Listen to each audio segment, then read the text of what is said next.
Sometimes the cruelest thing a powerful man can do is look straight at someone and decide they don't matter. Snow drifted softly against the towering glass windows of the Harrington Concert Hall, while Manhattan's elite stepped out of black SUVs in silk gowns and tailored tuxedos worth more than most Americans made in a month. Crystal chandeliers burned gold above the marble entrance. Violin music floated through the winter air like perfume. Inside, waiters moved carefully between silver trays and whispered conversations about mergers, foundations, and seven-figure donations. Clara Bennett kept her eyes lowered as she balanced a tray of champagne flutes across her shoulder. Her black uniform fit perfectly, neat but plain, disappearing into the elegance around her exactly as intended. She preferred it that way. Invisible people heard everything. Table 12 needs sparkling water, another waitress muttered while rushing past her. Clara nodded quietly. Her blonde hair was pinned into a simple bun, though several loose strands had escaped around her face during the chaos of the gala. She didn't fix them. She didn't have time. Tonight's event wasn't just another fundraiser. It was the Blackwell Arts Foundation Winter Gala, hosted by Ethan Blackwell himself, the youngest CEO in New York to build a billion-dollar investment empire before turning 40. Every major donor in the city was attending. Every critic, every socialite, every camera. Clara crossed the grand hall carefully, her soft black shoes silent against polished marble floors. The orchestra on stage tuned their instruments beneath warm amber lights while servers hurried between tables carrying imported wine and tiny gold leaf desserts nobody actually finished eating. The room smelled like roses, expensive cologne, and old money. "Watch where you're going," a sharp voice snapped suddenly. Clara stopped. Ethan Blackwell stood only inches away from her near the center staircase, tall and perfectly composed in a dark navy tuxedo that looked carved onto his body. One hand adjusted the silver cuff beneath his jacket while the other held a crystal champagne glass between elegant fingers. His expression barely shifted when he looked at her. Not angry. Worse, dismissive. Clara stepped back immediately. "I'm sorry, sir." Ethan glanced at the tray in her hands before looking past her, as though the conversation had already ended. These events run smoother when the staff stays out of the guest's way. His voice was calm, quiet, the kind of quiet that embarrassed people more than yelling ever could. Nearby investors chuckled softly beneath their breath. Clara felt heat creep into her cheeks, but her face remained composed. "Yes, sir." Ethan turned away without another glance. But as he moved, his elbow clipped the edge of her tray. One champagne flute tipped sideways. Crystal shattered across the marble floor. The sound rang through the hall like a tiny explosion. Several guests turned instantly. Clara froze. Pale gold champagne spread across the polished white floor, soaking the corner of a leather music folder she had tucked beneath her serving tray earlier while helping backstage. Ethan looked down briefly at the mess. Then at Clara. "Careful," he said flatly. Before she could answer, he reached into his jacket pocket and pulled out several folded $100 bills. He placed them on top of the soaked music sheets without emotion. That should cover it. The men standing beside him smiled awkwardly, eager to agree with whatever mood the CEO decided the room should have. Clara stared at the wet pages beneath the money. Black ink had already begun bleeding across the paper, notes dissolving into water. For the first time, Ethan looked directly into her eyes, perhaps expecting anger or gratitude. Instead, Clara simply bent down slowly and gathered the ruined sheets into her arms with trembling fingers. "Thank you, sir," she said softly. Something about her voice made Ethan pause. Just for a second. Not because it was loud, because it wasn't. It carried no bitterness, no desperation, only dignity, the kind that unsettled people who were used to buying forgiveness. Clara stood carefully and turned away before anyone could notice the slight shake in her breathing. Behind her, the orchestra suddenly began rehearsing the opening measures of Rachmaninoff. Deep piano notes rolled through the concert hall like distant thunder. Clara stopped near the backstage curtains instinctively. Her fingers tightened around the damp music sheets, and almost without realizing it, she hummed the missing vocal line beneath her breath. Quietly, barely louder than air itself. But nearby, an elderly conductor standing beside the stage slowly lifted his head. His eyes narrowed. The humming continued for only a few seconds. Soft, controlled, achingly beautiful. Then Clara caught herself and fell silent immediately, lowering her gaze once more. Yet the old conductor remained completely still. Around him, stagehands continued moving equipment, unaware of anything unusual. But the man stared after Clara as she disappeared back into the crowd of servers. His expression had changed completely, like someone who had just heard a ghost sing from behind a locked door. The applause from the rehearsal stage faded slowly into the high-painted ceilings while guests returned to their conversations as though nothing unusual had happened. But Leonard Whitmore did not move. The 72-year-old conductor stood beside the orchestra pit with one wrinkled hand resting against the edge of a velvet seat, his sharp blue eyes still fixed on the direction Clara Bennett had disappeared. "Did you hear that?" he asked quietly. One of the stage assistants looked up from a clipboard. "Hear what, Mr. Whitmore?" Leonard frowned slightly. Then he shook his head once. Nothing. But it was not nothing. In 40 years conducting for concert halls from Boston to Vienna, Leonard Whitmore had learned to recognize the difference between a trained voice and a rare one. Most singers mastered notes. Very few carried silence inside their sound. Clara had. Meanwhile, Clara pushed through the service corridor behind the ballroom kitchen, carrying the damp folder carefully against her chest. Steam rolled through the narrow hallway from industrial dishwashers, while cooks shouted over clattering pans and timers. Nobody noticed her trembling fingers. Nobody noticed the way she kept swallowing hard, as if trying to force something painful back down her throat. She slipped quietly into the employee locker room and closed the door behind her. Silence. Real silence this time. The kind that hummed in your ears after too much noise. Clara sat slowly on the small wooden bench beneath her locker and opened the damaged folder. Water stains spread across pages of handwritten music. Some notes had vanished entirely beneath blurred black streaks. Her breathing became uneven for a moment before she closed her eyes tightly. "Not tonight," she whispered to herself. "Please not tonight." She reached into her locker and carefully pulled out a faded navy scarf folded beside an old leather music journal. The scarf still smelled faintly like cedarwood and winter air. Her father's scarf. She pressed it briefly against her lips before folding it back with delicate care. Then she looked toward the cracked mirror hanging beside the lockers. Under the fluorescent lights, Clara hardly resembled the elegant voices echoing through the concert hall outside. Her uniform sleeves were rolled slightly at the wrists. Tiny burns marked one hand from years carrying overheated serving trays. A small silver necklace rested quietly against her collarbone, almost hidden beneath black fabric. Simple. Forgettable. Safe. That was the point. 3 years ago, Clara Bennett had vanished from the music world without explanation. No farewell performance. No interviews. 1 week she had been standing inside practice rooms at the Manhattan Conservatory, surrounded by professors calling her the next great American soprano. The next week she was gone. Rumors spread quickly afterward. Some claimed she suffered stage fright. Others whispered she had ruined a major audition. A few believed she simply was not talented enough to survive the pressure. Clara never corrected any of them. It was easier that way. Easier than explaining hospital bills. Easier than explaining late-night emergency shifts beside a father who slowly lost movement in his hands after a spinal injury at a construction site in Queens. Easier than explaining why dreams sometimes became luxuries people could no longer afford. Outside the locker room, footsteps echoed suddenly down the hallway. Clara quickly closed the music folder and stood. A moment later, Olivia, another server about her age, pushed open the door carrying 2 trays of untouched desserts. "There you are," Olivia sighed. "Everyone is losing their minds out there. Apparently some investor from Chicago wants gluten-free chocolate mousse at 10:30 at night." Clara smiled faintly. "That sounds exhausting." Olivia placed the trays down heavily. "You missed the entertainment, though." Clara looked up carefully. "What happened?" "Ethan Blackwell happened," Olivia muttered with an eye roll. Again, Clara lowered her gaze toward the damaged folder. Olivia noticed immediately. "Oh no, was that him?" Clara hesitated. "It was an accident." "Of course it was." Olivia crossed her arms. "That man walks around like the entire city belongs to him." Clara said nothing. Olivia softened slightly after noticing the ruined pages. "What even is that?" For a second, Clara almost answered honestly. "Sheet music. Memories." The last pieces of herself she still carried around hidden between double shifts and overdue rent notices.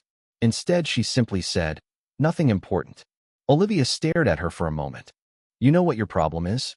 Clara blinked softly. "What?" "You let people underestimate you because it feels safer." Clara gave a small smile that never fully reached her eyes. "Maybe it is safer." Before Olivia could answer, the locker room door opened again. This time Leonard Whitmore entered slowly, his long charcoal coat draped neatly over one arm. Both women straightened instantly. Even Olivia recognized him immediately. "Mr. Whitmore," she breathed. Leonard nodded politely before his attention settled entirely on Clara. "Miss Bennet." Clara's stomach tightened. "Sir." The old conductor stepped closer with measured calm. Up close, his face carried the exhaustion of a man who had spent decades chasing perfection through sound. But his eyes remained alive. "Searching." "Where did you study?" he asked quietly. Clara froze. Olivia glanced between them in confusion. "I am sorry." Leonard did not blink. "The humming backstage." Rachmaninoff's vocal line. You corrected the phrasing instinctively. Clara's fingers tightened around the soaked folder. "I think you mistaken me for someone else." Leonard studied her carefully. "No," he said softly. "I do not think I did." For a long moment, nobody spoke. Somewhere far beyond the walls, the orchestra began tuning again, violins rising softly like distant rain. Clara looked down at the damaged sheet music in her hands, then back at Leonard. "I should return to work, sir." Leonard's expression shifted slightly. Not disappointment. Recognition. Like he understood the language of hiding because he had once spoken it himself. He reached into his coat pocket and removed a small white card. "If you ever decide you are tired of disappearing," he said quietly, "call me." Clara stared at the card but did not take it immediately. Leonard placed it gently on the bench beside her instead. Then he turned and walked toward the door without another word. As the locker room fell silent again, Olivia looked stunned. "Okay," she whispered slowly. "Who exactly are you?" Clara stared at the conductor's card resting beside her father's scarf. "Leonard Whitmore, New York Philharmonic." Her chest tightened painfully. Outside, applause suddenly erupted from the ballroom once more as Ethan Blackwell stepped onto the main stage to deliver his speech to the city's most powerful people. Clara closed her locker carefully. Then she picked up her serving tray and walked back toward the light. The strange thing about power is that it becomes lonely long before it becomes dangerous. Ethan Blackwell stood beneath the warm stage lights while hundreds of crystal glasses reflected gold around him like fragments of fire. The applause after his speech rolled through Harrington Concert Hall in polished waves. Investors smiled. Politicians nodded. Cameras flashed softly near the ballroom entrance. Ethan accepted all of it with practiced ease. Confidence had become second nature years ago. Maybe survival had too. "Art matters because culture matters," Ethan said calmly from the center podium. "And culture survives when people with vision are willing to invest in it." More applause followed immediately, stronger this time. The audience loved certainty. Ethan gave them exactly that. From the back service corridor, Clara Bennett stood beside a silver tray stacked with empty champagne glasses and watched silently through the narrow opening between velvet curtains.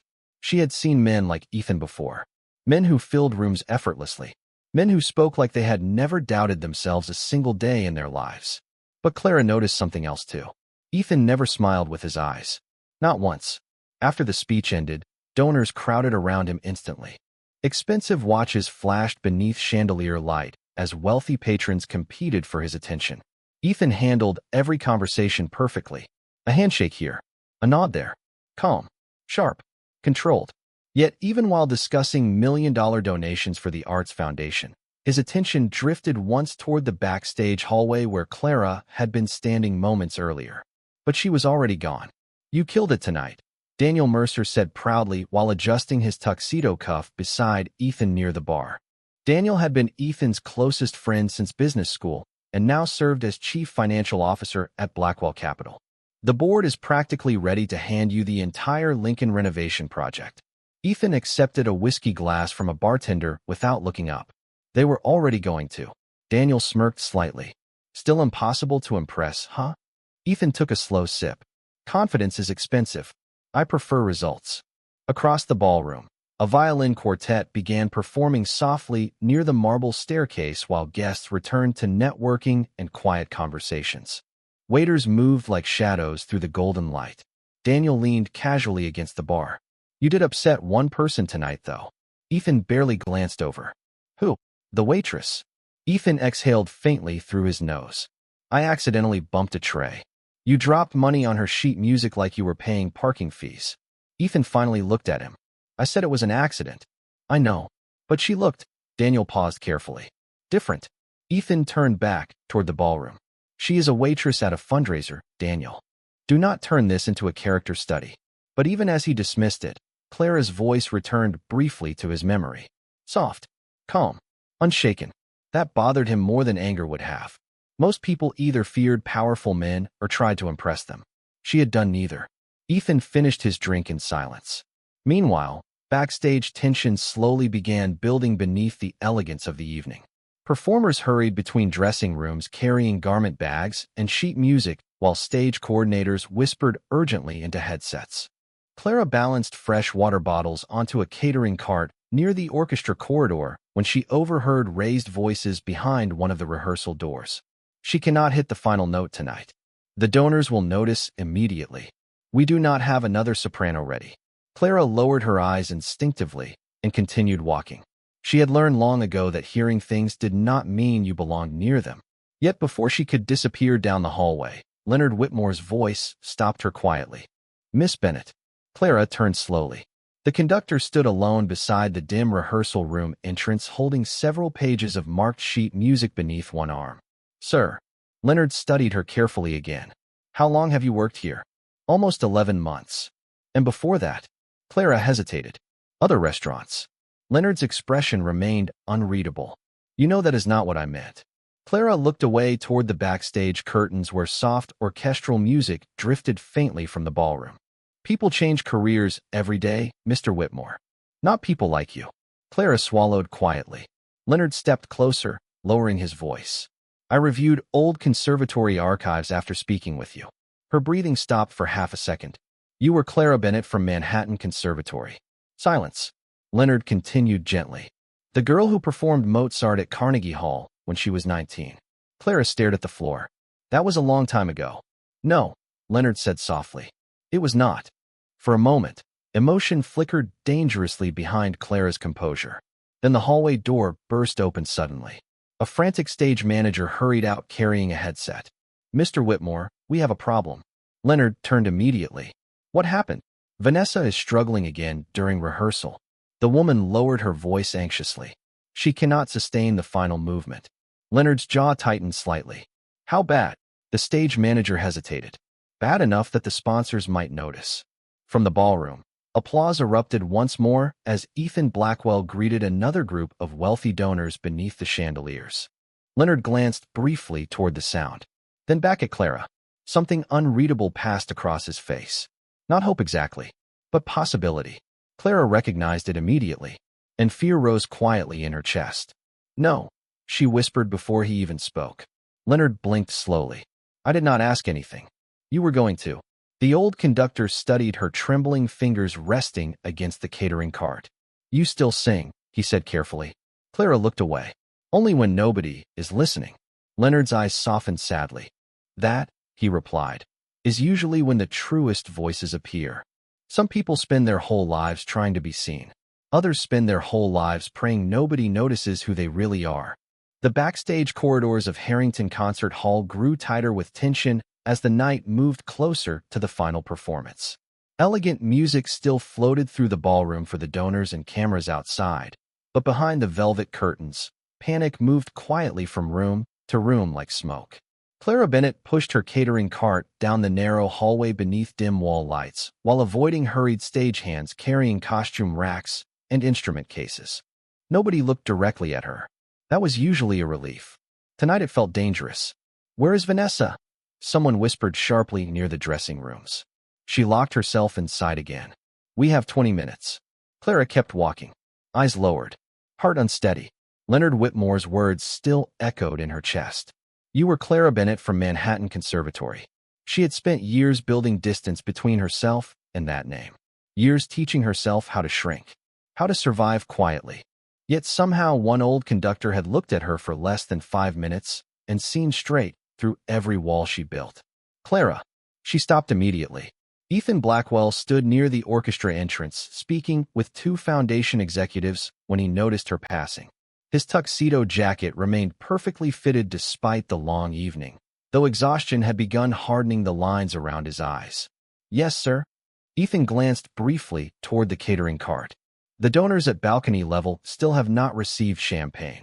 I will bring it now." He nodded once before returning to the conversation.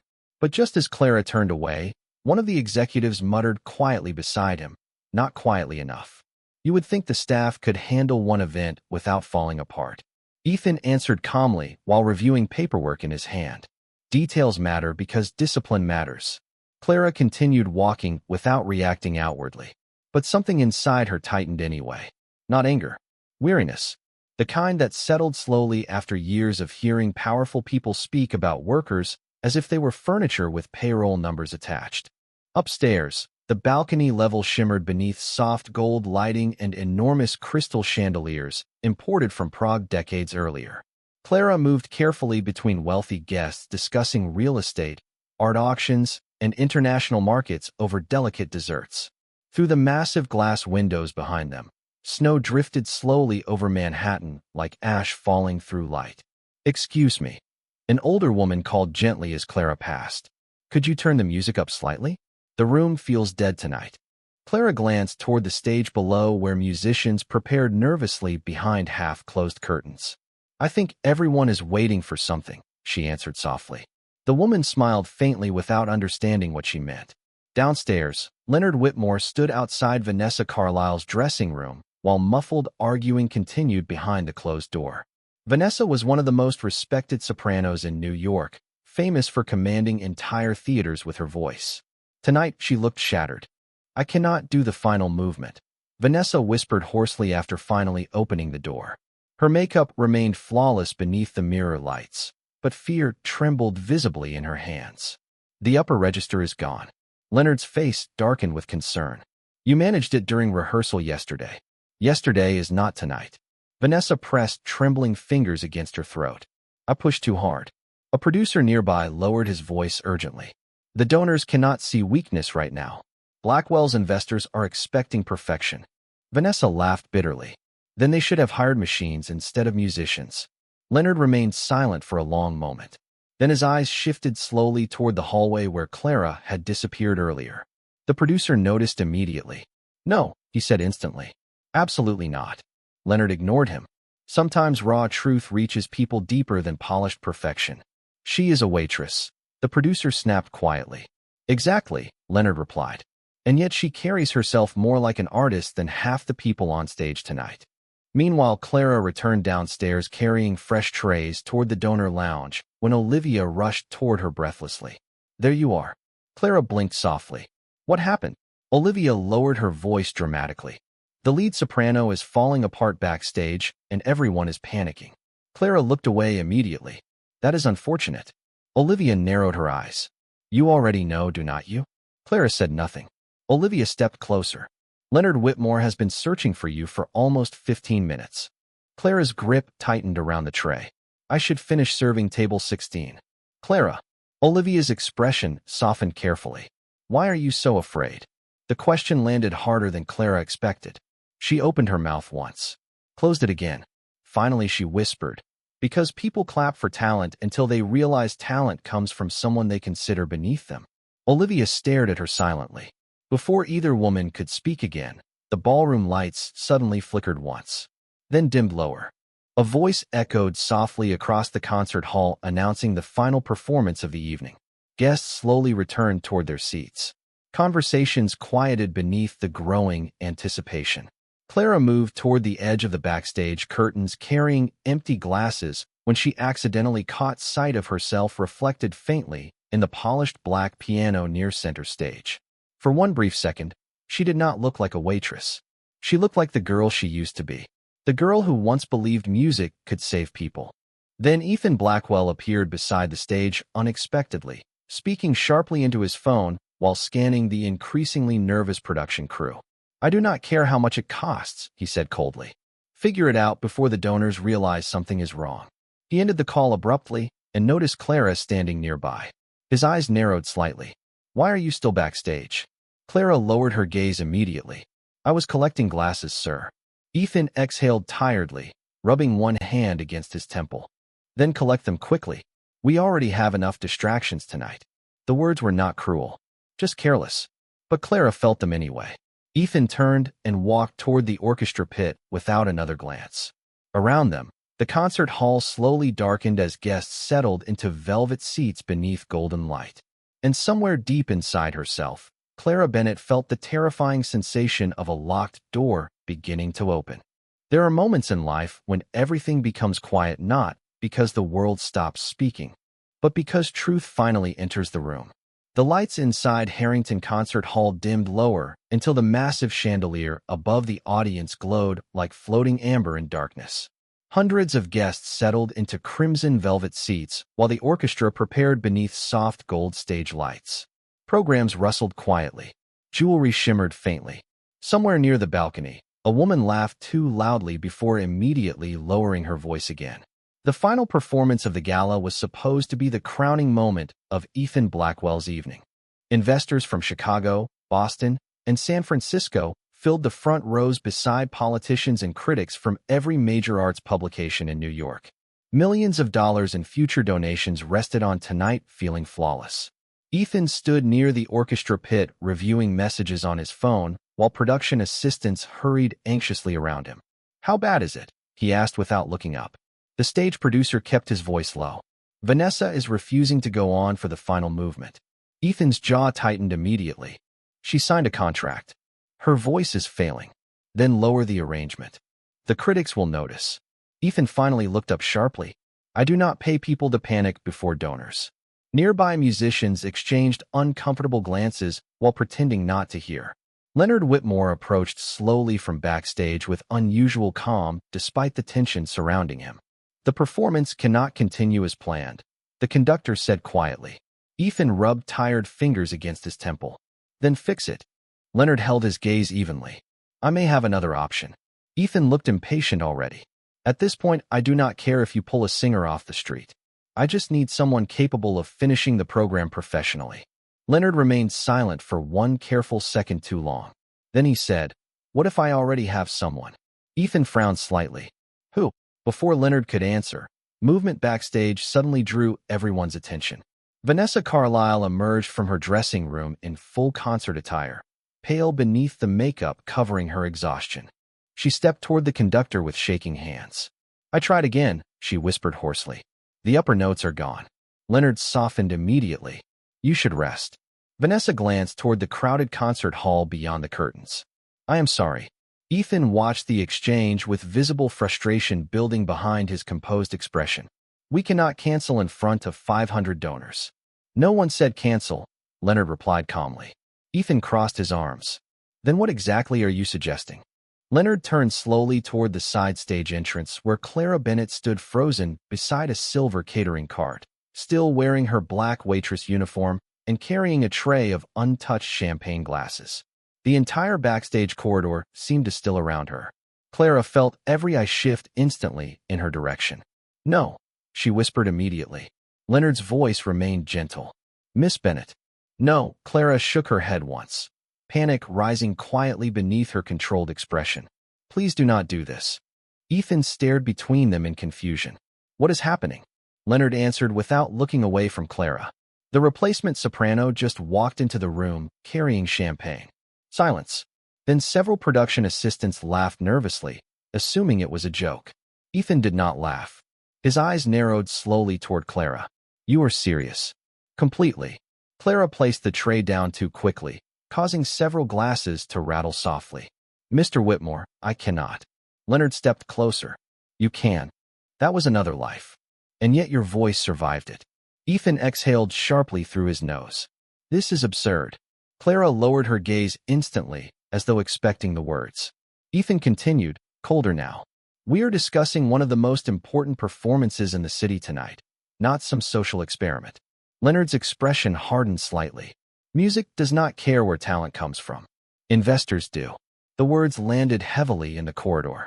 Clara remained perfectly still beside the catering cart, her hands trembling faintly at her sides. Ethan noticed it. For the first time that evening, Uncertainty flickered briefly across his face. Not empathy exactly. Recognition. He realized she had expected humiliation before he even spoke. Leonard looked directly at Ethan. You asked for someone capable. Ethan answered immediately. Capable is not the same as prepared. You heard her? Leonard challenged quietly. Ethan hesitated. Only for a moment. But yes. He remembered the humming backstage. Soft enough to almost disappear. Powerful enough that he still remembered it hours later. Before he could respond, Vanessa Carlyle stepped slowly toward Clara. The famous soprano studied the waitress carefully beneath the dim corridor lights. Sing something, Vanessa whispered. Clara looked stunned. What? Anything. I cannot. Vanessa's exhausted eyes softened sadly. No, she said quietly. You are afraid to. Around them, the orchestra waited in growing silence. Ethan checked the time on his watch. 8 minutes until the final performance. The audience beyond the curtains had already begun murmuring with impatience. Clara's breathing became shallow. Her father's scarf still rested folded inside her locker downstairs. The old leather journal. The ruined sheet music. The years she spent teaching herself not to want this anymore. Leonard Whitmore stepped beside her gently. Listen to me carefully, he said. Nobody is asking you to prove your worth tonight. Clara looked down at the floor. Leonard continued softly. Only to stop hiding it. Somewhere beyond the curtains, the orchestra began the opening instrumental passage without a vocalist. A temporary delay. Nothing more. Yet the sound drifted through the corridor like memory itself. Clara closed her eyes briefly. And somewhere deep inside her, the locked door finally opened. A room full of powerful people can ignore a quiet soul for years, until one moment forces them to finally listen. The orchestra continued playing beneath the glowing stage lights while confusion spread softly through Harrington Concert Hall like a shifting current. Guests exchanged uncertain glances from their velvet seats as the instrumental introduction stretched longer than planned. Critics checked their watches. Donors whispered behind raised champagne glasses. Something was wrong. Ethan Blackwell stood near the orchestra pit with tension carved sharply across his face, while production staff rushed around him in controlled panic. Every additional second felt dangerous now. Investors did not support instability. They supported confidence, precision, perfection.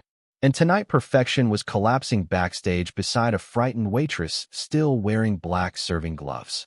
Clara Bennett stood motionless near the curtain entrance while Leonard Whitmore watched her quietly. The orchestra moved toward the transition point where the soprano should have entered. Tom was gone. Clara. Leonard's voice was calm enough to almost disappear beneath the music. Look at me. Slowly, she lifted her eyes. You already know this piece. Clara swallowed hard. Knowing it is not the same as singing it. No, Leonard replied softly. Singing it is remembering who you were before fear taught you to disappear. Ethan exhaled sharply beside them. We do not have time for philosophy. Leonard turned toward him without raising his voice. And yet music has always been philosophy wrapped inside sound. Ethan looked toward the audience where impatient movement had already begun spreading through the front rows. If this fails, the entire evening collapses. Clara heard the words clearly. If this fails, not if you fail. The event mattered more than the person risking herself to save it. Somehow that made it easier. She slowly removed the black serving gloves from her hands. The movement was almost invisible beneath the dim backstage lights, yet Leonard noticed immediately. So did Ethan. Clara looked toward the stage entrance where warm golden light spilled across the floorboards like sunrise. Beyond it waited hundreds of strangers. Cameras, critics, wealthy people who once applauded her voice before forgetting her name the moment she disappeared. Her chest tightened painfully. I cannot do this as a waitress, she whispered. Leonard nodded once toward a nearby costume rack. Then stopped being one for 5 minutes. Olivia appeared suddenly from behind the curtain carrying a simple ivory performance shawl normally used by orchestra soloists during winter concerts. Without speaking, she handed it carefully to Clara. Their eyes met briefly. Go breathe, Olivia whispered. Clara stared down at the fabric in silence. It was not glamorous, not expensive, but when she wrapped it slowly over her black uniform, something shifted inside the room. Not transformation exactly. Recognition. Even Ethan noticed it. The nervous waitress disappeared. In her place stood someone quieter, stronger, A woman carrying years of hidden grief beneath absolute stillness. On stage, the orchestra reached the final instrumental bridge before the soprano entrance. Leonard lifted his baton slowly. "Now," he said. Clara stepped forward once, then stopped. Fear crashed through her all at once. Her father in a hospital bed, unable to move his hands. Bills stacked across tiny apartment tables. Empty subway rides home after 16-hour shifts. The silence after she left the conservatory without saying goodbye to anyone. All of it returned instantly. Ethan noticed her hesitate. "If you are uncertain," he said carefully, "we can end the performance now before the audience realizes." Clara looked at him for the first time without lowering her eyes afterward. "They already realized," she answered softly. Ethan fell silent. Leonard extended one hand toward the stage entrance. "Miss Bennett." The orchestra held the final suspended note. Clara stepped into the light. At first, nobody understood what they were seeing. A woman in a black waitress uniform standing alone beneath the enormous crystal chandeliers of Harrington Concert Hall. Murmurs spread immediately through the audience. Critics leaned forward. Investors frowned in confusion. Somewhere near the balcony, someone laughed softly, assuming this was part of the evening's entertainment. Ethan remained frozen backstage beside the curtains, watching. Clara moved slowly toward center stage. Her serving shoes made almost no sound against the polished floorboards. The ivory shawl rested gently across her shoulders while the orchestra waited in complete stillness behind her. Leonard Whitmore lowered his baton. The hall became silent. Real silence this time. The dangerous kind. Clara closed her eyes briefly. Then she sang. The first note rose softly into the concert hall like breath against winter glass. Not loud, not dramatic, pure. The effect was immediate. Conversations stopped mid-sentence.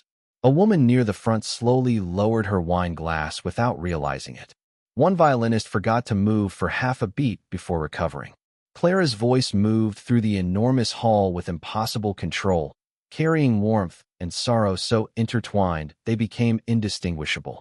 She did not sing like someone performing for approval. She sang like someone telling the truth after years of silence. Ethan felt his chest tighten unexpectedly. Around him, the backstage crew stood completely still. Nobody moved equipment anymore. Nobody whispered. Even the producers stared toward the stage in stunned disbelief. Clara continued into the next phrase, and this time emotion cracked gently beneath the flawless technique. Loss, loneliness, hope surviving anyway. The audience felt all of it without understanding why. Leonard Whitmore's eyes glistened faintly beneath the stage lights while conducting with almost reverent restraint. He was no longer leading the orchestra. He was protecting the moment. Ethan took one slow step closer toward the curtain without realizing it.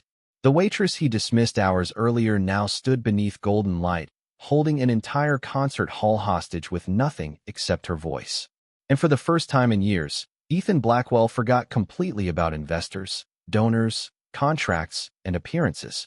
Because the woman he never bothered to truly see had just filled the most powerful room in Manhattan with silence. Respect built from fear disappears quickly. Respect born from truth changes people forever. The final note lingered beneath the massive dome of Harrington Concert Hall long after Clara Bennett's lips had stopped moving. It floated through the silence gently, like snowfall drifting across empty streets at midnight. Nobody applauded. Not immediately. The audience sat frozen beneath the amber chandelier light, unable to move past what they had just witnessed. Ethan Blackwell stood near the backstage curtain with one hand resting unconsciously against the velvet fabric beside him. He could still hear her voice vibrating somewhere deep inside his chest. Not because it was technically perfect, although it was. Not because it was powerful, although it had filled every inch of the hall effortlessly. It was because she sang without asking anyone for permission to feel something real. Ethan slowly looked around the room. Investors who spent entire evenings pretending to be emotionally untouchable now sat speechless in crimson velvet seats. One elderly donor quietly wiped tears from beneath diamond earrings. A young violinist in the orchestra pit stared down at her instrument as though embarrassed by how deeply the performance affected her. Nobody cared anymore that the woman on stage had arrived carrying champagne glasses an hour earlier. For one impossible moment, status disappeared. Clara stood beneath the stage lights, breathing carefully while the silence stretched around her. She had forgotten how dangerous silence could feel after singing.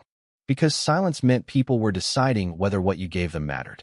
Then somewhere near the balcony, a single pair of hands began clapping slowly. Leonard Whitmore. The sound echoed softly through the hall. Another followed. Then another. Within seconds, the entire concert hall erupted into applause, so overwhelming it seemed to shake the chandeliers above them. Clara flinched slightly at the force of it. Not because she disliked applause, because she no longer trusted it. Ethan watched her carefully from backstage while guests rose to their feet one by one. The standing ovation continued building louder and louder, but Clara's expression never changed. She simply bowed once with quiet grace, then stepped backward away from the spotlight, as if trying to escape before the room remembered who she was supposed to be. A waitress. A nobody. Someone easier to overlook than admire. "Miss Bennett," one critic called from the front rows. "Where have you been hiding?" Another voice followed immediately. "What conservatory trained her? Who is she?" Cameras flashed suddenly throughout the hall. Clara froze for one dangerous second beneath the attention. Panic flickered behind her eyes. Then she turned and disappeared behind the velvet curtains before anyone could stop her. Backstage chaos exploded instantly. Producers rushed toward Leonard Whitmore, shouting over one another, while musicians crowded the corridors speaking excitedly about Clara's voice. Olivia practically ran toward the dressing rooms with tears in her eyes. "You did it," she kept repeating breathlessly. "Clara, you actually did it." But Clara barely heard her. She moved quickly through the backstage hallway with trembling hands still clutching the ivory shawl around her shoulders. Her heartbeat thundered painfully against her ribs. Too much attention. Too many eyes. Too many memories returning all at once. She reached the empty rehearsal room near the orchestra corridor and closed the door behind her softly. Silence returned instantly. Clara leaned both hands against the old piano inside the dim room and lowered her head. Her entire body shook now. Not from fear exactly, from release. Years of burying herself beneath uniforms and double shifts and survival had cracked open in front of 500 strangers. A soft knock interrupted the silence several moments later. Clara quickly straightened. Occupied. But the door opened gently anyway. Ethan Blackwell stepped inside alone. He closed the door quietly behind him without speaking at first.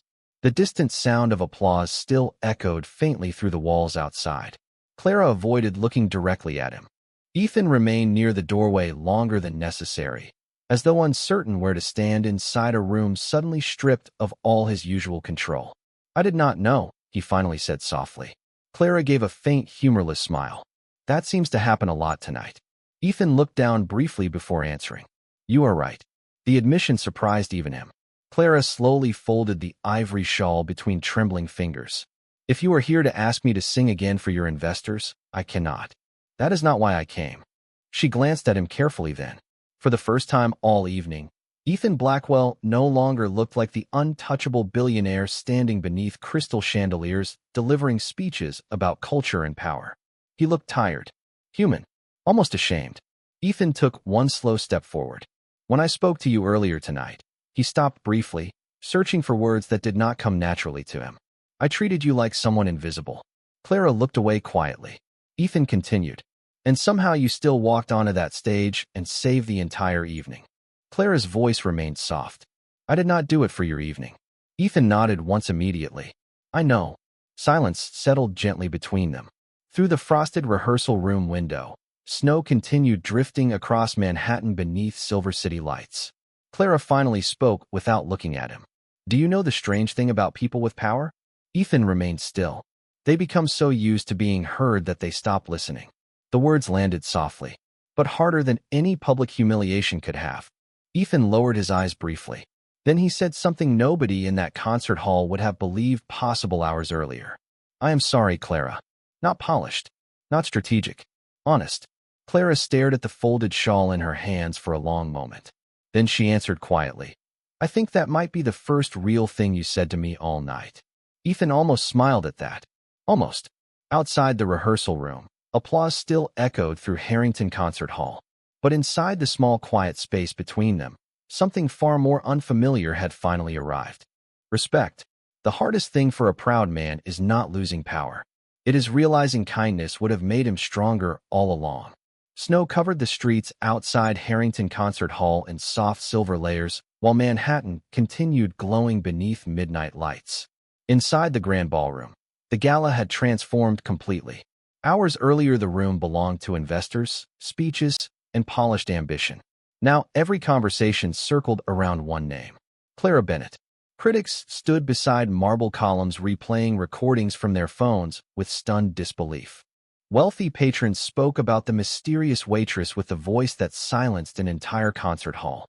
Even the orchestra musicians remained backstage longer than usual, still emotionally unsettled by what they had witnessed. Yet Clara herself sat alone in the small rehearsal room beside the old piano with her father's navy scarf folded carefully in her lap. The applause outside no longer reached her the same way. Applause faded quickly. Real life did not. A soft knock interrupted the silence again. This time Leonard Whitmore stepped quietly into the room, carrying 2 paper cups of coffee from the late-night catering station downstairs. "I assumed you had not eaten," he said gently. Clara accepted the coffee with both hands. "Thank you." Leonard settled slowly onto the piano bench across from her, his tired eyes softer now than they had been all evening. "Do you know how many singers spend their entire lives trying to do what you did tonight?" Clara stared into the rising steam above the coffee cup. "I was terrified the entire time." Leonard smiled faintly. "Good. Fear means you still care about the truth of it." Clara looked toward the frosted rehearsal room window where snowflakes drifted slowly beneath city lights. "I used to think music would save my life." Leonard remained quiet. "Then my father got hurt." Her voice softened carefully, as though speaking too loudly might break something fragile inside her. "The surgery bills started arriving faster than we could pay them. Insurance covered some of it. Not enough." Leonard listened without interrupting. Clara continued slowly. "At first I tried balancing school and hospital visits, rehearsals and overnight shifts. But eventually," she paused briefly, "eventually survival became louder than dreams." Leonard lowered his eyes sadly. Clara gave a faint smile that carried no bitterness anymore. "Funny thing is, people always imagine talent disappears dramatically, like fireworks going out." She shook her head softly. "Most of the time it just gets tired." Silence settled gently between them. Then Leonard asked quietly, "Why did you never come back?" Clara's fingers tightened around the warm coffee cup. "Because once people see you fail publicly, they never let you return quietly." Before Leonard could answer, another knock sounded at the door. Ethan Blackwell entered carefully this time, no longer carrying the cold authority he wore earlier that evening like armor. He held a folded newspaper printout in one hand. "The reviews are already online," he said softly. Clara looked immediately uncomfortable. Ethan noticed. "I am not here to pressure you." Leonard rose slowly from the piano bench. "I think perhaps you two should speak honestly for once." With that, the old conductor quietly left the room, closing the door behind him. Ethan remained standing near the doorway for a moment before placing the printed article gently atop the piano. Clara glanced at the headline without fully reading it. "Mystery Waitress Stuns Manhattan Gala with Once-in-a-Generation Voice." She immediately looked away. "I do not want this becoming a story." Ethan nodded slowly. "Too late." Clara closed her eyes briefly. Ethan studied her carefully beneath the dim rehearsal lights. Without the stage and applause around her, she looked exhausted now. Fragile almost, yet somehow stronger than everyone else in the building. "Why did you stop singing?" he asked quietly. Clara gave a small tired laugh. "Most people ask where I trained first." Ethan shook his head once. "That no longer feels important." She looked at him then. Really looked at him for the first time all night. The billionaire. The man who built skyscraper deals and spoke in boardrooms full of people terrified to disappoint him. Yet standing here now, he looked strangely uncertain. Clara answered honestly. "My father worked construction in Queens for 27 years. One accident changed everything in 6 seconds." Ethan remained silent. After the injury, he could barely move without pain. "My mother died when I was 16. So eventually." Clara shrugged gently. "There was nobody else." Ethan looked down at the floor briefly. "You gave up your career." Clara corrected him softly. "I chose my family." The simplicity of the sentence hit Ethan harder than he expected, because deep down, he realized he could not remember the last thing he sacrificed for someone else without calculating the return first. Clara continued quietly. "The conservatory offered sympathy at first, then disappointment, then silence. Ethan frowned slightly. That is cruel. No, Clara said. That is life moving forward without waiting for you. Snow tapped softly against the rehearsal room windows while the city outside continued glowing cold and beautiful beneath midnight skies. Ethan leaned one hand against the old piano carefully. For what it is worth, he hesitated. I think tonight reminded everyone in that hall what art is actually supposed to feel like. Clara looked down at the folded scarf in her lap. People feel deeply for one night and forget by morning. Ethan almost answered immediately, but he stopped himself, because for the first time in years, he was no longer certain she was wrong. Clara slowly stood and placed the untouched coffee beside the piano. I should change before the staff manager realizes I disappeared. Ethan looked at the black waitress uniform beneath the ivory shawl. Earlier that night, he saw only the uniform, nothing else. Now he understood how dangerous that kind of blindness could become. As Clara moved toward the door, Ethan spoke quietly behind her. I spent years believing success meant becoming the loudest person in every room. Clara paused near the doorway, but did not turn around. Ethan's voice softened. Then you walked onto that stage and taught me silence can be far more powerful. For several seconds, Clara said nothing. Then finally, she answered with gentle honesty. Only when people finally choose to listen. The world changes quietly. Not when powerful people speak louder, but when they finally learn how to hear someone they once ignored. 3 months later, winter still clung softly to Manhattan, wrapping the city in silver mornings and long blue evenings. Snow rested along the edges of crowded sidewalks while steam rose from subway grates beneath glowing streetlights. Life moved quickly again. Headlines changed. Markets shifted. New scandals replaced old conversations. Yet inside the world of music and high society, people still whispered about the mysterious waitress from Harrington Concert Hall. Clara Bennett never gave interviews. She refused every television appearance offered after the gala. She ignored magazine requests asking for dramatic comeback stories and emotional exclusives. Instead, she returned to work the following week exactly as before. Black uniform, quiet voice, hair pinned neatly back. But something had changed. Not around her. Inside the people looking at her. The kitchen staff no longer rushed past without saying hello. Musicians from the orchestra began stopping by the cafe attached to the concert hall hoping to speak with her for a few minutes. Even critics who once obsessed over prestige and reputation now argued openly about how the greatest performance of the year came from a woman nobody considered important enough to notice. Clara accepted none of the attention comfortably. She still worked double shifts. Still took the subway home to Queens after midnight, carrying grocery bags and sheet music in the same worn leather tote. Still spent mornings helping her father through physical therapy exercises inside their small apartment near Roosevelt Avenue. But sometimes, late at night after he finally fell asleep in his recliner beside the window, Clara sat quietly at the old upright piano donated years earlier by a retired church musician. And for the first time in a long time, she played without guilt. Meanwhile, Ethan Blackwell found himself returning often to the memory of that night beneath the chandeliers. Not the applause, not the headlines, the silence. The moment before Clara sang, when the entire room unknowingly stood on the edge of becoming different people. Ethan had spent most of his life mastering control. Numbers, acquisitions, influence. Every room he entered bent carefully around his confidence. But Clara Bennett unsettled him because she revealed something success had hidden from him for years. He had learned how to command attention. He had forgotten how to offer respect freely. One snowy Thursday evening, Ethan stepped quietly into a small downtown rehearsal hall Leonard Whitmore used for youth music programs funded partially by the Blackwell Foundation. Children's voices echoed softly through the old brick building while violin scales drifted beneath warm ceiling lights. Ethan removed his gloves slowly, scanning the room. Then he saw her. Clara stood beside a weathered piano helping a nervous little girl through breathing exercises before a singing audition. No cameras, no critics, no wealthy donors watching. Just patience. The child missed a note and immediately looked embarrassed. Clara smiled gently. "Do not sing to impress people," she whispered. "Sing so honestly that people forget to judge you." Ethan remained near the doorway, listening quietly. Clara noticed him only after the lesson ended, and the little girl ran excitedly back toward her mother. "Mr. Blackwell." Ethan gave a small smile. You still call me that. Clara closed the piano lid softly. Habit.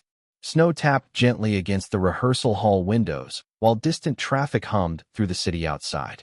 Ethan glanced around the room, filled with old chairs and scratched music stands. Leonard told me you have been volunteering here twice a week. Clara shrugged lightly. These kids remind me what music sounded like before competition got involved. Ethan studied her for a moment. You seem happier. Clara looked surprised by the observation, then thoughtful. Maybe I stopped trying so hard to disappear. The words settled quietly between them. Ethan nodded once before reaching into his coat pocket and placing a cream-colored envelope on top of the piano. Clara frowned slightly. What is that? An official offer from the Blackwell Arts Foundation. Clara immediately looked uncomfortable again. Ethan noticed and spoke carefully. Not a publicity campaign. Not a performance contract. She looked at him cautiously. Ethan continued. It is funding for a community music scholarship program. Under your direction. Clara blinked slowly. Mine. You understand something most people in my world do not. Ethan's voice softened. Talent exists everywhere. Opportunity does not. Clara stared at the envelope without touching it. Why are you doing this? Ethan smiled faintly. Not the polished smile from boardrooms and investor dinners. A quieter one. Honest. Because the woman I once dismissed as background noise taught me the most important lesson of my life. Clara lowered her eyes briefly. Snow continued falling gently outside, while children's laughter echoed faintly from another rehearsal room down the hall. Finally, Clara asked softly, and what lesson was that? Ethan looked at her carefully before answering. That greatness does not announce itself. Silence followed. Warm. Peaceful. Clara slowly picked up the envelope from the piano. Then she looked toward the rehearsal room window where snowflakes drifted beneath the city lights. Just as they had the night, everything changed. You know, she said quietly. My father always told me the loudest people in the room are usually the most afraid of being forgotten. Ethan laughed softly under his breath. Your father sounds wise. Clara smiled this time. Really smiled. He is. Across the room sat the old ivory shawl from Harrington Concert Hall folded carefully atop the piano bench beside her worn waitress apron. One represented the voice the world finally heard. The other represented the years nobody listened. Clara kept both, because she understood something Ethan Blackwell was only beginning to learn. The quietest people are never truly ordinary. Sometimes they are simply waiting for the world to become still enough to hear them.